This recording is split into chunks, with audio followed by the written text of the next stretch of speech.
Ici Annie Senneville pour les ateliers Quilt et Coton. Souvent à la boutique, on réalise quand on vend du tissu qu'il y a beaucoup de retailles qu'on fait quand on fait de la courte pointe. Et les gens ont tendance à me demander qu'est-ce que je fais, j'ai plein de retailles, j'ai plein de scraps. Comment on gère ça, nos retailles de courte pointe? Donc, on s'est trouvé des standards. Mon premier standard, c'est le fat quarter. Si j'ai une retaille de tissu plus court qu'1 mètre, mais je suis capable de faire des fat quarters dedans, j'y vais avec mon format fat quarter. Donc, mes fat quarters mesurent 20 pouces par 22 pouces de large. Maintenant, si j'ai un morceau de tissu plus petit que ça, bien, je vais m'en aller vers des tuiles de 10 pouces. J'aime beaucoup travailler avec des tuiles de 10 pouces. Donc, mes tuiles de 10 pouces vont être utilisées dans plusieurs projets, plusieurs patrons. Donc, c'est très standard au niveau du format. J'aime ça les placer par couleur. Donc, ici, j'ai des retailles de différents projets qu'on a fait au courant de l'année. Et puis, quand je les mets ensemble, je dis, bon, ben j'ai besoin d'une courte pointe, j'ai un petit projet pour enfants à faire.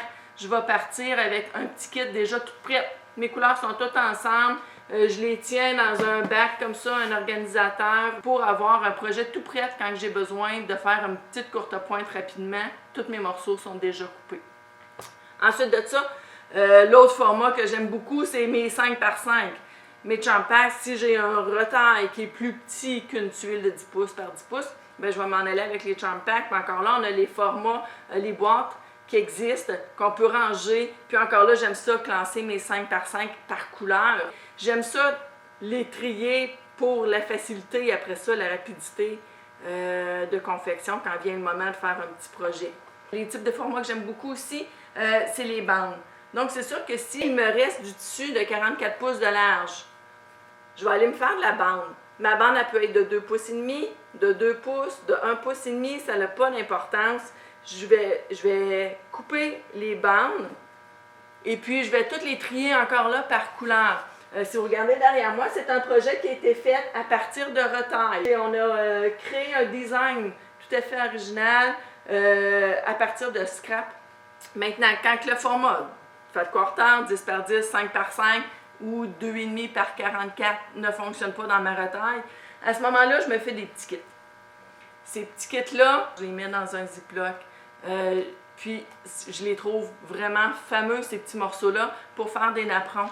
Ça ici, c'est un petit napperon qui a été fait avec des retailles. Encore là, il y a beaucoup de points décoratifs sur nos machines. C'est le temps de les utiliser.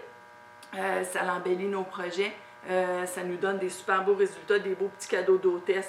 En gros, c'est comme ça que je vais gérer mes retailles. Et puis, je vous invite à vous procurer les boîtes ici, autant pour faire nos Champak de 5 par 5 que nos tuiles de 10 par 10. Donc, voilà pour nos petits conseils de retaille et au plaisir de se revoir dans une prochaine vidéo. Au revoir!